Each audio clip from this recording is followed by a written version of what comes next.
Jadi Mr. Cayaba adalah expert dari PT L'Oreal Indonesia yang senternya ada di Jepang. Beliau sebenarnya orang Filipina, pernah bekerja sebagai seperti saya, karyawan Badan POM, tapi Badan POM Filipina, kemudian pindah ke L'Oreal Cina, L'Oreal dunia, tapi tinggalnya di Cina. Nanti untuk lebih jelasnya Mbak Mesa akan menjelaskan. Terima kasih kepada Pak Iwan PT L'Oreal yang telah bersedia untuk menghadirkan expert from L'Oreal from China untuk presentasi sharing mengenai klaim kosmetik. Mungkin Bapak Ibu banyak yang belum begitu paham mengenai bagaimana sih caranya membuat klaim yang nanti akan dicantumkan di label sehingga masyarakat akan tertarik untuk membeli, tapi klaim tersebut istilahnya honest, jadi jujur. Klaimnya itu tidak membohongi, tidak misleading, tapi memang itu sudah merupakan kebutuhan masyarakat. Nah, nanti Mr. Cayaba akan menjelaskan itu. Sebelumnya mungkin Mbak Mesa akan menyampaikan CV-nya, nanti waktunya saya serahkan sepenuhnya kepada Mr. Cayaba. Silakan Mbak Mesa. Terima kasih Bu Ana. Okay, so Mr. Cristian Cayaba is graduated from the Royal and Pontifical University of Santo Tomas, Manila, Philippines in March 2001. And his experience are very wide. From currently he's Asia Pacific Zone Scientific Director from June 2017 until present, and based in L'Oreal Research and Innovation, China. And he also has experience as Asia Pacific Claims Substantiation Director from June 2013 until May 2017. And before he moved to L'Oreal China, he was worked in L'Oreal Philippines as head of Scientific and Technical Regulatory Affairs Department and also head of Consumer Advisory Department since January 2010 until May 2013. And before he worked for L'Oreal, he was working for several multinational and local companies in Philippines. And before that, as mentioned by Bu Ana, he was a Philippine Food and Drug Administration Regulatory Officer in 2002 until 2005.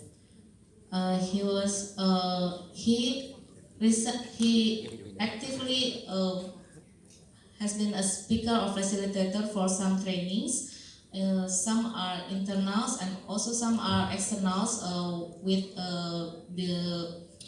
the FDA of Thailand, also with previously in IAI Bandung event. Also working closely with the FDA of Philippines. I think that's sum up of your CV, and now the floor is yours. All right, so time to get to the meat. So we were invited to. Let me just stand right here so at least I can see my presentation as well. So we were invited here for the sole purpose to really help BPOM and to really upgrade the information for the SME. So it's basically a capacity building support for Indonesian companies as well. Okay, so we were told to provide information on Skin 101 and skincare in particular. Probably in the next time we could do hair as well and then makeup as the other two métiers of cosmetics. And of course, claims communication. So I was, as explained by Masa, I used to be the head of claims substantiation department in the L'Oreal Research and Innovation. So I have some information to share with you. So we hope that it's going to be helpful for you as well.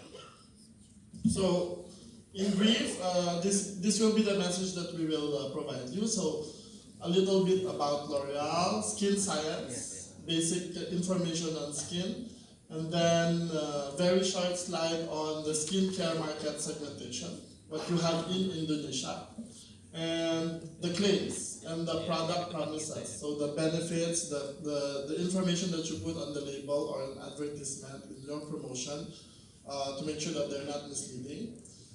And what are the cosmetics of the future? What do we look forward in the innovation of cosmetics? Okay, so L'Oreal in brief.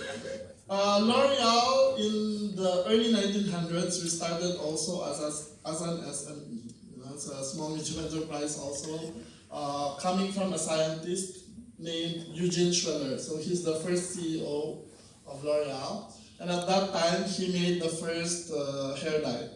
So hair dye in Paris. He will make it in his house, and then he will bike around Paris to go to the hairdresser and sell his own products. So that's how L'Oreal basically started. And then the formal company was formed in 1909. So at that time, he was already like biking around the city to sell his products. Okay? So it started really very simple and scientific. He's a chemist, he made the hair dye, an oxidative hair dye. So up to this day, we still believe in this.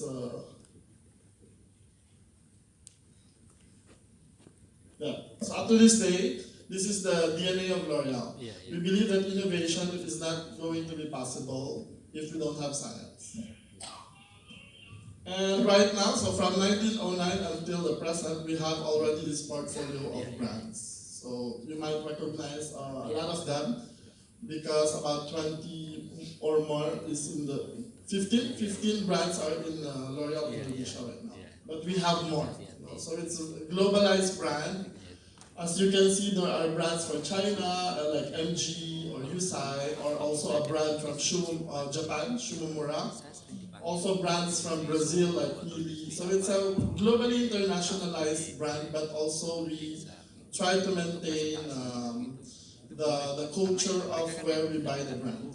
So maybe in the future we have an Indonesian brand. We don't know. So, but that's not far from happening.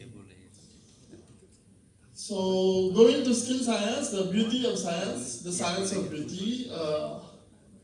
So just some basic information about trivia on skin. So the skin is the living organ, right? So if you spread it out, if you the skin yourself, you have about 2 square meters of skin. And 15% of your body weight is the skin. So that's how big the organ is. And then you have, whether you're white or you're black, you have the same number of melanocytes. Melanocytes is the part of the skin cell that produce the melanin, that makes the color of the skin. So depending on the melanin, it's either you get a whiter one or a reddish one or a brown one or black. So, but the thing is, you have the same number, whether you're a Caucasian or you're African, you have the same number of melanocytes. It's the activity of the melanocytes that differentiates the color of the skin. Okay, and in terms of exfoliation, when exfoliate, it takes 1 month. So 28 days from the base of the cell until it becomes a dead skin cell.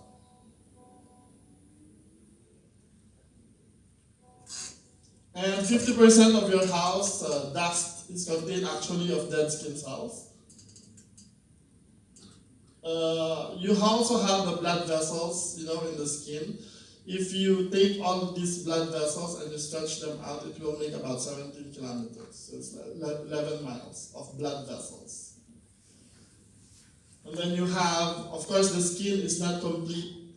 It's not just the layer. The skin is not complete without the bacteria, the commensal bacteria, the helpful bacteria that makes your skin healthy. You have about 1,000 species of bacteria on your skin. But they're helpful.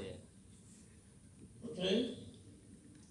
So just some quick review. You have these layers of, in the skin you have the epidermis, the dermis, the fatty layer, which is the subcutaneous, and then of course after the skin would be the muscle.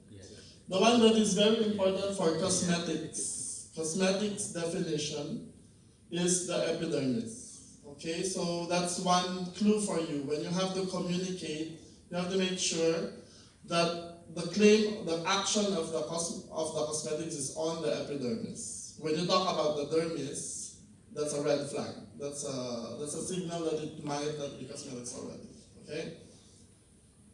And you have this fibroblast. The fibroblast is the mother cell of elastin and collagen. So when you have the fibroblast, they produce the elastin and the collagen, which makes your skin firm and elastic. Okay? So it's very important also to have, for example, sun protection is a cosmetic product that protects the damage of the sun to the fibroblast. Because when you damage the fibroblast, then less production of elastin, less production of collagen, you have more wrinkles, you're more aged. Okay? So epidermal layer, which is the cosmetics area. We start from the base, we call stratum basale. It's a single layer that produces, the main function of that is really just to produce more cells, okay? That's why it goes up and up. And then, once it goes up, it becomes spiny. The cells are spiny, you know? That's why they call it stratum spinosum. And then after, it will granulate. The ones inside the cell becomes granular. So it will aggregate into granules because it starts to die. Remember, the blood vessels is down below. When it goes up, there's no more nutrition. The skin cell is dying. Okay?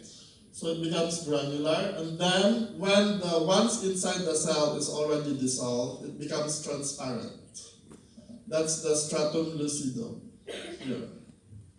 And then when it's totally dead already with all the substances out, then it becomes the dead skin cell. That's the last part of the cell. It's the corneum. So you have corneum, lucidum, granulosum, spinosum, basale. If it's too hard to memorize, you have a code. Come, let's get sunburn. Okay, so come, corneum, let's, lucidum, get, granulosum, sun, spinosum, and burn, basale. Okay? So those are the things you just have to remember. So a little bit about skincare market segmentation. As you can see here in the skincare market, it's about 50-50. Cleanser and skincare. Okay, and it continues to grow. That's basically the point of this. It still continues to grow. It's even faster than last year. Okay, from 2018 to 2019, it's even faster. But yeah, you have the care and the cleanser. With care being 5% less than the cleanser. So there's a lot more cleanser users right now. And here you could see, as the part of the cleanser, there are still the big users of the rinse off, the classical rinsing part. Okay? And here you see in the care a lot of people users of day cream. What I'm sad about is that there's just 3% using one of the most important skincare product that you need to have. It's the sun care. Okay? So that's a bit of the skincare market. The top skin concerns in Thailand and Indonesia, they all vary. So, for example, in Indonesia, I don't know if you see at the back, but the first one is acne or the pimple. The second one would be wrinkles, and then you have the whitening, dark skin and dull skin. Then you have oiliness. That's the top skincare concern for Indonesian women. Whereas if you compare it to Thailand, of course, what is common is the whitening part. So you have the dark spot and the dull skin. Then you have the aging, the fine lines on the face, on the eyes, and then the blackheads. It's totally different from the concern of Indonesia. So that's why it's really very important to really know what is the need of Indonesian women, so that the right products will be in the market also. And this is where you can, as SME, it could be an important information for you to, maybe you need to produce more about pimple, or maybe you need to produce more about anti-aging, because these are the top concerns in Indonesia. Okay, so basically for basic skincare, if you imagine, maybe if you go to the airport or if you go to Watson's, or if you go to the local market, you might be intimidated by a lot of products there. But you can just visualize and try to simplify what is really a skincare. It's just basically three things. It's to clean, and then you have moisturize or to treat your face, and then at the last part would be the protection, where you have the SPF, the PA. Okay? So clean, if you want to smoothen if you want to remove the dead skin cells, that's where the manufacturers produce scrubs, the foams, all these things. And then you have the moisturized, it depends on the needs. So you have to know what you need, what your skin needs, whether you want to whiten, whether you want to address your wrinkles, or whether you want to address your pimples, etc. But basically, don't forget about protection. So you really have to have an SPF and PA. One of the dermatologists way back said before that she's only using actually, of course besides the cleanser because she has to clean the face, she only uses sun protection because it can do a lot of things already. I mean, protecting your skin is really the basic of all, Because there's a lot of things that you can have as a benefit when you protect yourself from the sun. Of course, the pigmentation will be prevented, and at the same time, the aging is also prevented. Like what I explained a while ago, if you protect the fibroblast, then you have a good supply of elastin and collagen. Then at least you have a better aging process. So you age at least slowly. So based on the basic skincare, and that is why when you go to the airport or when you go to the drugstores or whatever, you would see series of franchises like whitening franchise, an aging franchise, oil control franchise. But what you can observe there is basically they have cleanser, they have a moisturizer, and then they have a sun protection. That's the basic skincare regimen. Now we go back to the claims communication and product promise. But first of all, whether you're a multinational or you're an SME, there are three things that we need to secure. It's the product safety, the product quality, and of course the sincerity of what we communicate. Okay, so these are the things that we have to align with BPOM. Actually, when we comply with all the regulations, we assure ourselves with safety, quality, and of course, we do not fool the consumers of what the products can do. So when we talk about claim, there are three main parts. So we see the text, the writings, it's whether in the TVC or whether on packaging or in print, it's the text. You read the text, the claims are there. But also demos. When you go to the counters and the beauty advisors will explain you all this and try to demonstrate the benefit, that's part of the claim. It's part of the message.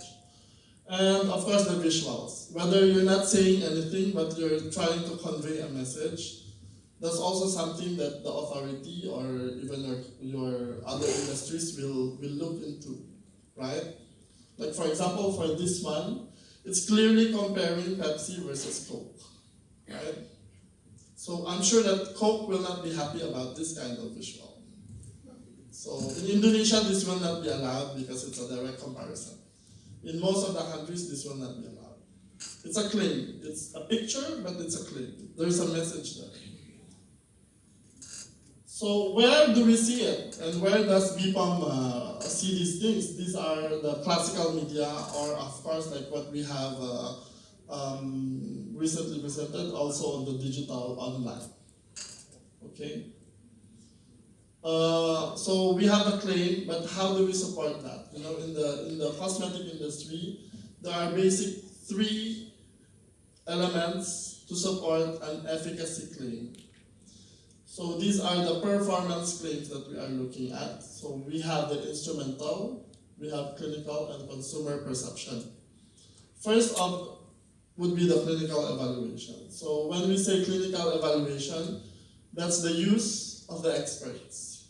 And experts, we do not mean only dermatologists. There are a lot of experts that we can use. Ophthalmologists, maybe, if there's the eyes that we are looking at. We could also use a trained technical expert that has maybe like 15 years of training on grading, etc. Okay, but as this is cosmetics, usually maybe the dermatologist will be there. Another aspect of clinical evaluation is the use of clinical volunteers. Meaning, when we say clinical in the pharmaceutical setting, that means people. You know? So that is why it's called clinical evaluation. So it's the measurement using human volunteers by grading. And maybe after lunch you can approach me. I can show you the book later. That is also being used for clinical grading. I can show you that. So basically, in clinical evaluation, you have a picture here and there, and then they will do the grading, and then they will calculate, and then the expert will do the formal report based on the score. Okay, so this is an example of an atlas. So this book is actually published and is used for public use. So a lot of experts are already using it. And they are a compilation of the skin aging signs with the grading from Asians, Hispanic, Caucasian, African, and recently Indian skin also. So this is part of the content of that book. You will see the different signs, and then you have for example, the forehead wrinkles. There's a specific page there where you have grade 1, grade 2, grade 3, grade 4, grade 5, grade 6. Maybe grade 10 or until grade 6. Okay, so one example of this, this is another clinical study. You use the volar forearm of a person, and you do the testing like this.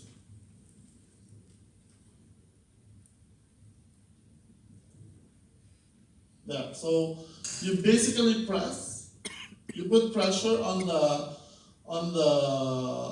volar forearm. You call that the volar forearm, and then you see there's the grading pictures there, and the expert will grade that.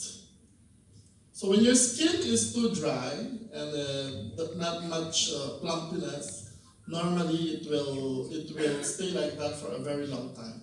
But if your skin is very plumpy, I don't know, kulit Kenyan, it's like the skin of the baby, it bounces back. Then the short period of time becomes, it goes back on the short period of time. When you have this test, you would be able to have a clean plump skin, or skin is plumpy, or plumpier skin compared to before application, something like that. So we go to consumer perception. Consumer perception is basically a test by a third party because, of course, if you are in a company, you don't do your own consumer use test. It's going to be biased. What we can use as claims would be the third party. So we commission a third party agency to do a use test for us. Normally, these are a series of questions that can be perceived. So you don't ask a consumer on something that they cannot perceive. Like, for example, they use a product, and then the question will be, do you feel the almond oil going inside your skin? Of course, they cannot perceive this, you know. So what kind of questions do we normally ask? Of course, something that can be perceived. And these are the claims that you can use afterwards. So you would see on packaging, it says probably, if there's a high agreement, for example, on the first one, after application, then you can say, instantly skin feels smoother, right? Or you can say on the second line, for example, instantly, 9 out of 10 consumers agree that the fine lines disappeared. Something like that. So those are the type of claims that you can use for a consumer use test. So we use stats. It's very methods because undeniably the commensal bacteria, the good bacteria, is part of the strengthens the barrier function, and then pigmentary disorders, wrinkles, and of course the skin tone. So that's the future. If you have any question, my email address is there. You can send me email. You can ask me a basic question. Okay. That's it for me. Thank you very much to the